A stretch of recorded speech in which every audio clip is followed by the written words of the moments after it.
नमस्कार विद्यार्थी मित्रांनो, आज आपण प्ले डू अँड लर्न या विषयातील एक नवीन पाठाला सुरुवात करणार आहोत. तर त्या पाठाचे नाव काय आहे? तर त्या पाठाचे नाव आहे स्किल बेस्ड ऍक्टिव्हिटीज.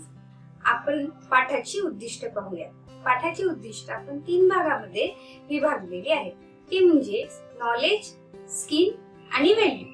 म्हणजे विद्यार्थी यातून काय ज्ञान घेतील, त्यांची कोणती कौशल्य वाढतील आणि त्यांची मूल्य कोणती वाढतील, या धड्यातनं आपण ते पाहणार आहोत. तर ज्ञान म्हणजे नॉलेज त्यांचं कसं काय वाढेल या धड्यात. या धड्यामध्ये आपण विद्यार्थ्यांना विविध कंदील बनवायला शिकवलेले आहेत. तसेच विविध प्रकारचे जे एनव्हलप्स असतात, पेपर एनव्हलप्स बनवायला शिकवलेले आहेत आणि एक राखी बनवायला आपण त्यांना शिकवलेली आहे.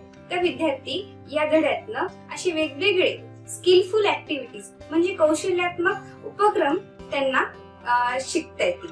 नंतर विद्यार्थ्यांना टाकाऊ पासून टिकाऊ वस्तू बनवता येतील. आता विद्यार्थ्यांना आपल्याला पाहायचं की त्यांची कोणती कौशल्य विकसित होती.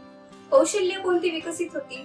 तर विद्यार्थ्यांना विविध कार्डबोर्ड पासून, पेपर पासून, दोऱ्यांपासून नवनवीन वस्तू बनवायला विद्यार्थी शिकतील. नंतर तर बघा, कौशल्य विद्यार्थी एका साध्या कागदापासून पेपर एनव्हलप बनवायला शिकतील आणि तसेच त्याच साध्या कागदापासून एक कंदील बनवायला शिकतील, बरोबर. आणि साध्या दोऱ्यांपासून त्यांना राखी बनवता येईल. ही कौशल्य विद्यार्थ्यांमध्ये विकसित. आता मूल्य काय विद्यार्थी या पाठातून शिकतील? तर मूल्य शिकतील ते म्हणजे विद्यार्थ्यांची या पाठातून क्रिएटिव्हिटी जी आहे ती वाढेल.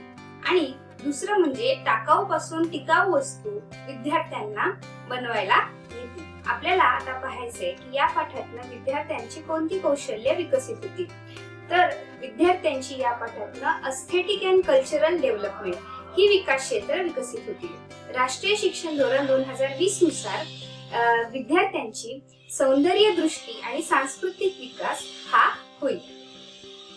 आता हा पाठ जो आहे तो आपण शिकणार आहोत तो म्हणजे प्रकल्प आधारित दृष्टिकोनातून.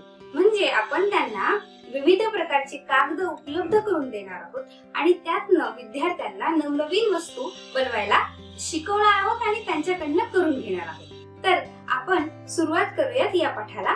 धन्यवाद.